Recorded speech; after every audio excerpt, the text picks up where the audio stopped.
Hay crímenes terribles que muchas personas palidecen al escuchar. La mayoría trata de convencerse de que el ser humano no puede albergar tanta maldad, que no es capaz de actuar de esta manera por sí mismo. A primera vista, esta reacción es natural. Nos cuesta aceptar que una persona llegue a tener una conducta tan nociva como para asesinar a sangre fría a decenas de personas o a ejecutar acciones todavía más terribles. Pero, ¿realmente están actuando por su propia voluntad? Esta es la pregunta que muchos se han hecho desde la Edad Media, y la respuesta sigue causando controversia. ¿De verdad estas personas han cometido estos crímenes terribles por su propia voluntad? ¿O ha sido, más bien, por estar poseídos por algún ente demoníaco? Es sumamente difícil de responder, pero si nos acompañas a conocer las siguientes historias de posesión demoníaca, tal vez tú también encuentres algunas respuestas. Número 6. El asesinato de Lauren. Lauren Landa Basso caminaba con Makayla Smith el 2 de septiembre de 2016 por la calle después de salir de clases, cuando fueron abordadas por un coche que les obstruyó el paso. De él se bajó un rostro que a Lauren le parecía similar. Era Cody Lott, un joven de 20 años con el que había hablado en un par de ocasiones. Verlo de nuevo no hubiese resultado tan aterrador si no hubiese tenido un rifle cargado en su mano. No hubo para conversaciones. El primer disparo lo recibió Lauren, luego cayó Makayla. Un instante más tarde, desapareció de la escena. Ambas adolescentes de 13 años fueron auxiliadas pocos minutos después. Lamentablemente, solo sobrevivió Makayla. La policía no tardó en encontrar a Cody. De hecho, este se encontraba en su casa muy tranquilo, como si no hubiese cometido ningún crimen. Cuando la policía se lo llevó, él insistía en que no entendía lo que estaba ocurriendo. El juicio de su caso se celebró una semana más tarde, y cuando le tocó dar sus declaraciones, Cody dijo algo inusual. El muchacho aseguraba que estaba enamorado de Lauren, que él jamás sería capaz de hacerle daño, pero que había estado escuchando una voz en su cabeza. Era una voz que quemaba y su portador era el mismísimo Satanás, quien le había hecho comprender que esta era la única forma de que Lauren fuese su pareja. Después de varias indagaciones y análisis psicológicos, Cody fue declarado mentalmente incapaz de ser juzgado y se le envió a una unidad de máxima seguridad del Hospital Mental de Texas, con la condena de cadena perpetua por asesinato y asalto agravado. Número 5. Un ataque inesperado. Peyer Schurm era un padre y un abuelo muy querido por su familia. A sus 65 años tenía pocas cosas de valor exceptuando el cariño de sus nietos, la casa que había comprado con su esposa y el Range Rover que había adquirido hacía mucho tiempo. Fue precisamente ese automóvil el que atrajo a Tom Smith aquella noche. Smith era un adolescente de 17 años con más delitos encima que años de vida y no temía cometer otro. Así que a esa hora, donde no había ni un solo ruido, se internó en la propiedad del señor Schurm y comenzó a forcejear la puerta del vehículo. El sonido era moderado, pero suficiente para que Peyer Schurm acudiera alarmado al garaje y comenzara a amenazar al muchacho con llamar a la policía. Sin embargo, lejos de mostrarse asustado, el joven se alejó de la puerta solo para lanzársele encima al anciano. Con una fuerza inhumana y los ojos de un demonio, Smith lo apuñaló en los brazos, la cabeza, el pecho, la espalda y el cuello, con tanta fuerza que el arma oxidada se rompió en dos. Smith escapó de la escena del crimen, pero fue capturado a las pocas horas y 2 semanas después, a inicios de marzo de 2016, aseguró frente al estrado que él era perseguido por un demonio que aquella noche lo había poseído. Según los informes, Smith había sido diagnosticado previamente como esquizofrénico paranoide, pero eso no impedía que el jurado lo considerara un verdadero peligro. Smith fue condenado por daños corporales graves y robo, y enviado al hospital psiquiátrico de máxima seguridad por tiempo indefinido. Número 4. El exorcismo fallido. Aunque pueda parecerte sorprendente, los exorcismos están en aumento. Al menos esto es lo que informó la Iglesia Católica Romana en los Estados Unidos el año pasado. En total contabilizaron 1,700 solicitudes de exorcismo entre enero y diciembre. Sin embargo, este patrón se repite en varios lugares del planeta y en donde más abunda es en Inglaterra. Allí se registró uno de los casos más inquietantes registrados hasta la fecha. Ocurrió en la ciudad de Ossett, en West Yorkshire. El sujeto poseído fue Michael Taylor, un hombre de 31 años de edad, casado y padre de 5 hijos. Sus amigos describían a Taylor como una persona alegre, pero propenso a padecer de leves ataques depresivos. Aún así, su vida parecía tranquila, sin mayores inconvenientes, al menos hasta que se unieron a una iglesia local. Hasta entonces, Michael era conocido como una persona atea, pero Marie Robinson, una nueva predicadora de 21 años, convenció a Michael de que el poder de Dios podía sanarlo de sus demonios. Desde ese momento, muchos creen que entre ambos hubo un romance. Comenzaron a pasar mucho tiempo juntos y a encontrarse en todos los lugares posibles. Sin embargo, lejos de ser esto algo positivo, estaba teniendo un efecto negativo en Taylor.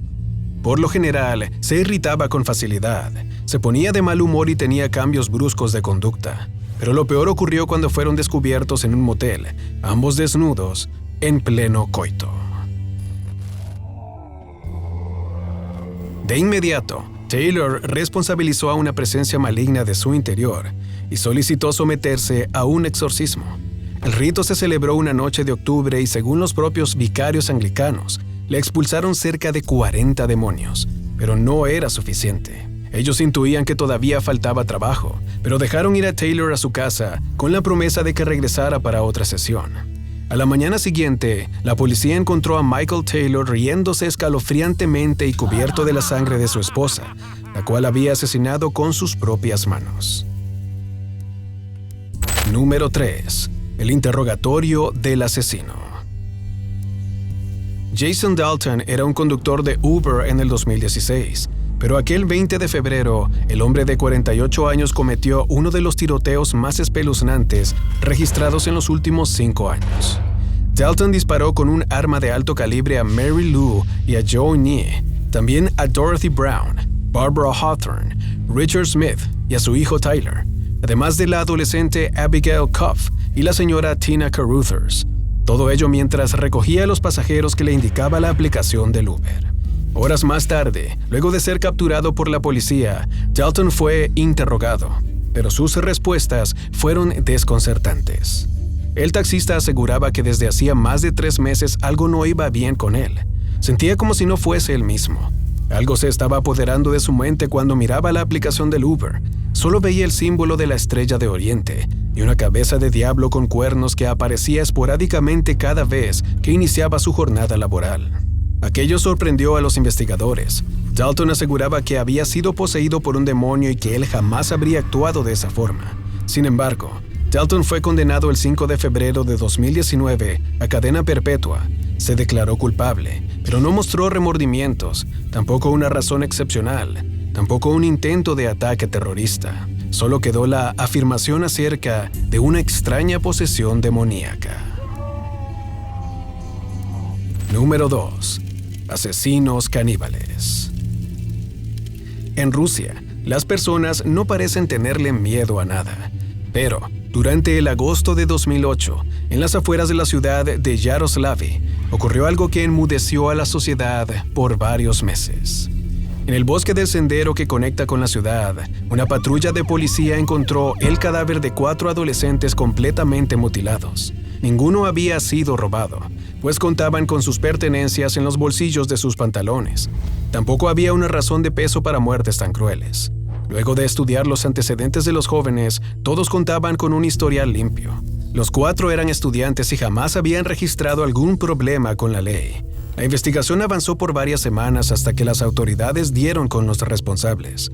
Se trataba de 6 autoproclamados satanistas que estaban liderados por un joven llamado Nikolai Ogoloviak. La pandilla interceptó al grupo de amigos durante el final de la tarde. Los amordazaron y llevaron al bosque, donde comenzaron a hacer extraños rituales que implicaban el asesinato de los adolescentes y su mutilación. Al final del rito, los 6 satanistas se comieron los pedazos arrancados del cuerpo de sus víctimas. El líder de la banda fue condenado a 20 años de prisión, mientras que el resto del grupo recibió 10. De todos ellos, solo uno fue capaz de colaborar con la policía y confesar la metodología del asesinato, pero aseguró hasta el cansancio que aquellos actos habían sido orquestados por Satanás. Nadie creyó sus palabras, pero aún en su condena, el joven no dejó de asegurar que ellos solo eran las herramientas de Satanás. Número 1. El asesino en serie de Sean Sellers. Sean Sellers nació en California y fue criado por una madre de 16 años de edad y un padre alcohólico que los abandonó cuando el pequeño Sean recién aprendía a caminar, a los 3 años. Desde entonces, su madre tuvo que sortear las dificultades hasta que se casó con Paul Bellofaro, pero aquello solo le trajo nuevas dolencias a Sean. A partir de ese punto, estuvo sometido a mudanzas constantes y a la compañía de su tío y su padre, quienes lo humillaban, obligándole a llevar pañales sucios en la cabeza, lo golpeaban y, además, lo castigaban de forma sádica y tortuosa. Ya a los 16 años de edad, Sean era un hombre iracundo, pero su rabia estalló el 5 de marzo de 1986. Esa noche entró a su casa usando solo un par de calzoncillos negros. Nadie advirtió su llegada hasta que fue demasiado tarde. Sean se internó en el dormitorio de sus padres y antes de que pudieran notarlo, les disparó en las cabezas. Primero asesinó a su madre, Vonda Sellers, luego a Paul Bellofaro. Un instante después, salió de la casa, se vistió y acudió a una fiesta de la zona. Horas más tarde, la policía interrogó a Sean, quien se mostró desconsolado por lo ocurrido. Nadie parecía sospechar del joven adolescente, pero luego de una investigación se descubrió su responsabilidad en el homicidio, además de algo muy tenebroso. Sean había entrado a la casa desnudo para no mancharse de sangre. Tenía su ropa escondida en un basurero y el arma la ocultó en una cañería de la zona. Aquel asesinato premeditado era el plan de un asesino experto, y en 1976 fue el criminal más joven condenado a muerte en los Estados Unidos. Luego de la sentencia, un sacerdote acudió a su prisión para conversar con él y descubrió que Sellers había abrazado el satanismo. Pero no solo eso.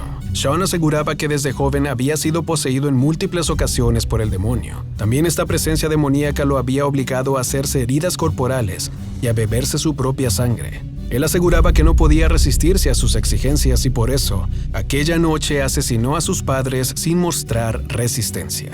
Pocos días después, Sean Sellers fue ejecutado, pero su caso quedó resonando en la ciudad de California por décadas. Todos estos hechos parecen mostrar una serie de patrones comunes. Los asesinos parecen recurrir a las supuestas posesiones como métodos de escape ante determinadas situaciones de alarma. Pero algunos psicólogos y expertos en el área están convencidos de que hay cierto desorden mental que los hace escuchar una voz demoníaca que los empuja a cometer semejantes actos. ¿Realmente estarán poseídos? ¿Será un vil engaño? Nunca lo sabremos, pero estos no son los primeros acontecimientos demoníacos que dejan abiertas las dudas acerca del poder del demonio. ¿No lo crees? Entonces acompáñanos en una nueva oportunidad y descubre los misterios diabólicos que se esconden en las siguientes historias.